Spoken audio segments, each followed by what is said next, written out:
Good morning from the lake. Today I've got an ultralight fishing video planned for you. I'm going to be fishing with 5-pound Power Pro braid. We're just going to try to catch what we can catch, and throughout this video I'm going to talk about what I like and don't like about this line. You know, I've used a lot of lines when it comes to ultralight fishing, many of which have been braids. I think I've probably used close to 10, if not more, different brands of braided fishing line. So I feel like I've gotten a pretty good understanding of what I like and don't like. And that's where I wanted to just kind of go through the list and maybe, you know, fish with a couple different lines on video and kind of share my experience with you. So ultimately the goal is for you to find a line that's going to work best for your needs, because line makes a huge, I mean, I can't stress this enough, huge impact on your comfort on the water with ultralight fishing. Being able to cast it farther, being able to just feel like you can detect bites, all those little things. It's crucial that you're using a line that you're comfortable with. So without further ado, I'm gonna stop talking and I'm gonna start fishing. Let's get started. All right, so by now you are noticing that I am on a new paddleboard. This is the newest version of the Glide paddleboards. This one is the Mako. So that's the same brand that I've been using, but they sent me their newest version. This thing is really, really cool. And I'm gonna talk a lot about this paddleboard in the future, but today we're just gonna fish off of it. This is the first trip on this paddleboard. So mostly just trying to get familiar with it. It's very, very similar to my other one, except it has a lot more advanced features. And I'm gonna talk about those in future videos. But for today, let's just focus on the fishing line, my friends. Let's just focus on the fishing line. I'm still waking up a little bit. I haven't had any coffee yet, so that's not good. That is not good, my friends.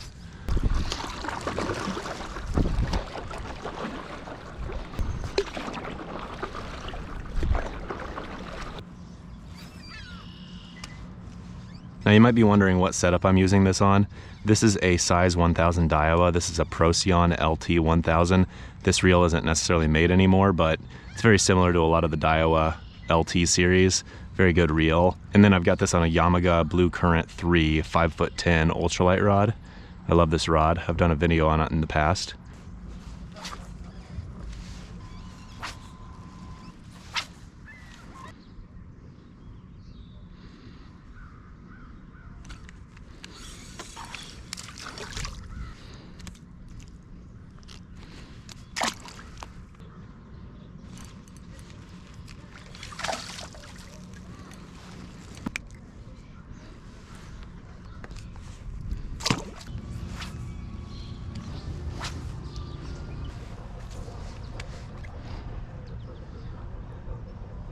There's a fish, there you go. Is that a crappie? No, that's a little bass. He's really skinny. All right, we've got 2 dinky bass and 1 mediocre crappie. Starting to catch a couple fish. I came over here to this set of docks because other people were coming in on the other one, and so I just kind of wanted my own space, and this one didn't have any other boats on it, so we're gonna fish this one. I feel like we could find a mixture of species here: bluegill, crappie, bass. You never really know. There you go. What's this gonna be? A little crappie maybe? Nope, bluegill. There you go. All right, that's actually a respectable bluegill too. Well, we've got 3 species, and finally something that looks at least halfway decent. All right. Well, we're starting to at least catch a couple fish. The first thing that I'll say about this Power Pro, and this is the same for pretty much every braid, but very, very noticeable for this Power Pro, is once it starts to get wet, it casts significantly better. So really what I think I would recommend is making sure you get some good long casts. Even, you can always just let some line out too, and just make sure that you're getting a lot of water on that spool of line, because once you do, you're gonna find that it casts a lot smoother and a lot farther. So it should probably be noted that I'm just using your standard classic Power Pro. I think they also have like a super slick model. I have not used that one yet. I have heard good things, but I decided to go for the standard old tried and true Power Pro. It's interesting, when I first got into bass fishing, that was the first braid I got for my spinning setup. I got 10-pound braid. This is 5 pounds, so this is a little bit better suited for ultralight. Generally speaking, when it comes to picking a line for ultralight, when it comes to braid, I try not to go above 6 pound. If I can find it, I'll go lower. You know, 3 or 4 pound is great, but there's kind of a fine balance, because the lower you go, eventually you get really, really, really thin line, and that can lead to some other issues as well. So it's kind of like try to find that happy medium. For me, I feel like your typical 6 pound braid is usually pretty good. I've got some 4 pound I like. And then this is 5 pound, very, very similar to 6 pound. It's just what Power Pro offers. Now, the first thing that you're gonna notice if you start to use different brands of braid is that some of them feel a little bit more coarse, and then some of them feel a little bit more smooth. And generally speaking, I would say that Power Pro, it's a little bit rougher, it's a little bit coarser feeling line. Now, why is that important for ultralight fishing? Well, generally speaking, I'd say that the lines that I like the best that I've used for ultralight are the smoothest lines. And the reason that's important is because when you're casting really small lures, now this is a 1/32 ounce jig and I really haven't had too many issues with it, but if I was to go lighter than this, like a 1/64 or even a 1/80, what's gonna happen is it's gonna be really, really challenging to cast that line because the line is just a little bit too coarse, a little bit too rough, and it just doesn't pass through the guides as smoothly as some of the smoother varieties. And I just think that's important to note. I'm not saying that I don't like this line. I'm saying that it's probably not going to be quite as versatile to me as some of the other alternatives on the market because they are a little bit smoother. So I'm just getting right to it. That is one of my biggest gripes with Power Pro. Again, not a bad line necessarily, but just know your fishing style. If you primarily throw like 1/16 ounce and up, then I don't think you'll have too many issues with it because it doesn't really have too much memory. It's like, honestly, it feels pretty good. I feel like I can detect bites well with it. I can see it well. This 5 pound variety is really quality. That being said, I don't get near as much distance on this line as I do on some of the others like Spro Finesse Braid, Daiwa J Braid, Phoenix Iron Feather, list goes on. Okay, we gotta catch another. There you go, yes sir. It's a little bass. Well, he's nothing fancy, but what do you expect when you're ultralight fishing, huh? You're gonna get some dinks along the way. Gotcha. All right, he's at least healthy. He's nice and fat, and he wanted to go home, that's for sure. I think one of the reasons that I don't do ultralight line videos as much as I do ultralight rod videos is because it is visually so much harder to show a line. It's all about talking about the line and talking about your experience, but it's not necessarily about, you know, the actual view. You know, you can really see the difference in a rod. You can't always see the difference in a line. They can look almost identical, but the feeling is so different. And that's where I'm really trying to share the feel of this line with you a little bit more, but it's just hard to, you know, showcase and articulate in a video form.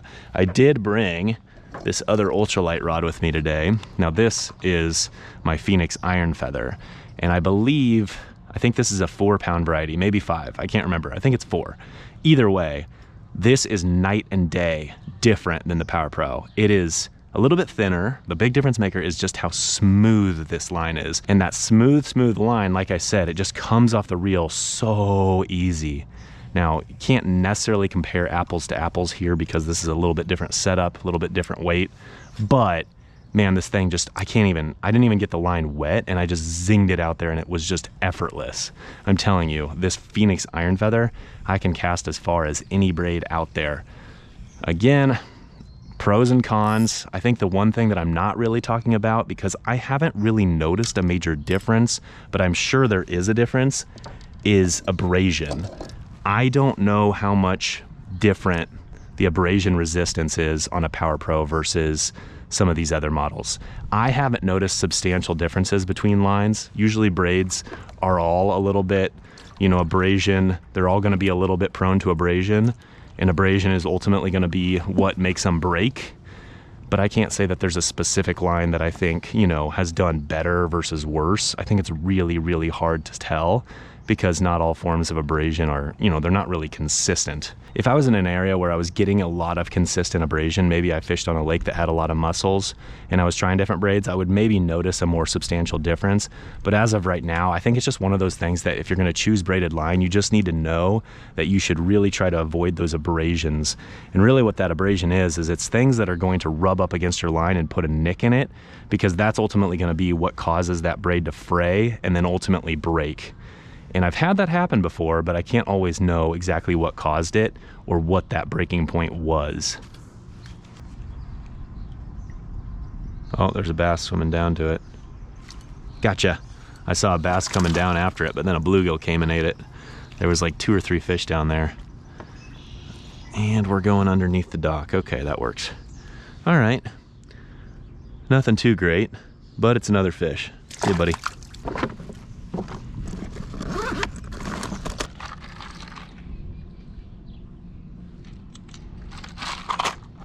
All right, we're gonna put this braid to the test. This is a 1/64 ounce mule jig, and like I said, I have not had a lot of success with this line's ability to cast this lighter stuff. Figure with these overcast skies, this black on black should be a good look. We'll see. There you go. All right, well, this bluegill approved of the horsefly. That didn't take too long. Not a big bluegill, but a bluegill nonetheless. There you go. Okay. A lot of times people ask me if I use a leader. Yes, I'm using a 4-pound copolymer leader right now. Probably about 5 or 6 foot of leader on there. I usually tie anywhere from 6 to 7 foot of leader, and then I just work it down until I decide that I need a new one. Sometimes I'll fish it all the way down to about 2 feet or so. People also oftentimes ask what knot I use. I pretty much always use a double uni knot. It's what I'm comfortable with. It's what I have the most confidence in. I almost always do 5 wraps braid, 4 wraps leader line. The leader line is typically a higher diameter than the braid, so I want to offset that and make it a really even knot by doing 1 extra loop with the braid as opposed to the leader material.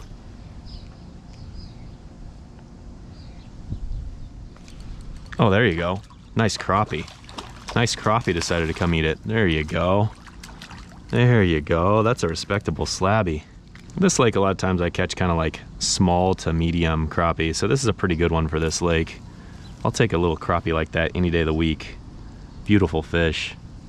Cool, he kind of bit it while I was kind of bringing it up in the water column. That was neat.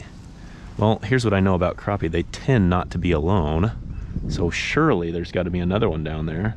As I've spoke about in the past, I'm a huge believer in high visibility braid. This yellow Power Pro definitely is really easy to see. You know, this is what, like I said earlier with bass fishing, when it came to finesse setup, this is what I started with. And as it, you know, as you use it, it's going to kind of get worn down and it's going to turn almost to like a faded yellow white color, but it's still super easy to see. So probably one of the more visible color varieties you can get. There's another crappie, another quality little crappie right there. There you go. Did we just figure something out? We found a little spot where there's some crappie. How about that? How about that?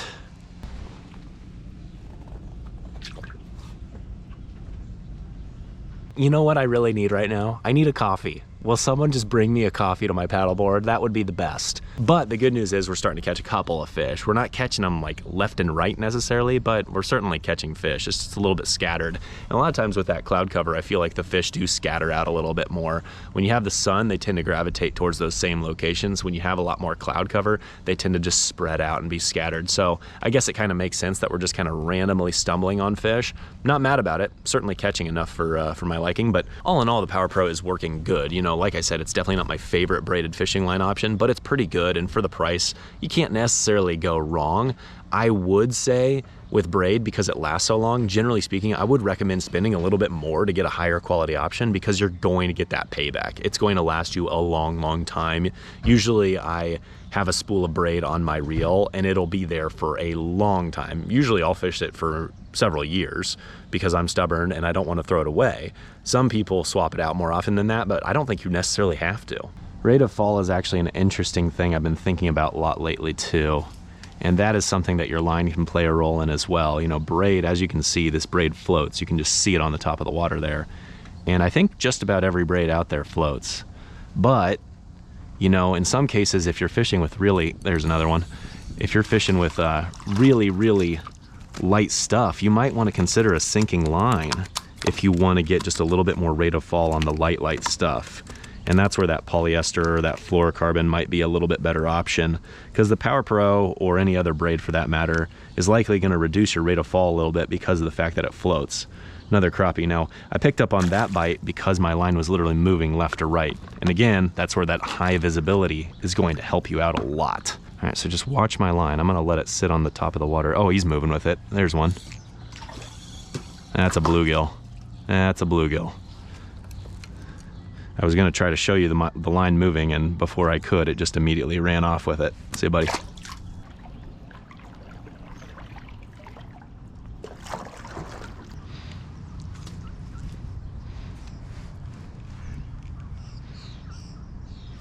Gotcha. What's this? Ooh, decent little bluegill. He put up a nice little fight there for a second. Ow.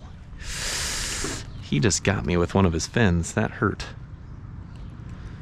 He wanted this thing. Dadgum.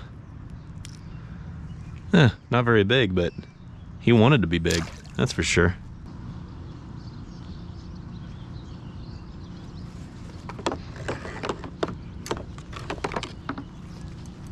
Oh man, what's this? I was getting ready to readjust my position, and a decent little bass decided to scoop it up while I was just dead drifting it. Not a bad fish. Not a bad fish. There you go. Hey buddy. How you doing? There you go. It's my best bass of the day. Not exactly saying much, but nice little surprise. I was literally getting ready to paddle the board, and this guy just scooped it up. Felt my line go tense. Gotcha. I saw that bass come up and slurp it. The bottom of his lips are almost kind of a bluish color. He's really dark too. He's been living in this grass. It's a pretty fish. See you, buddy.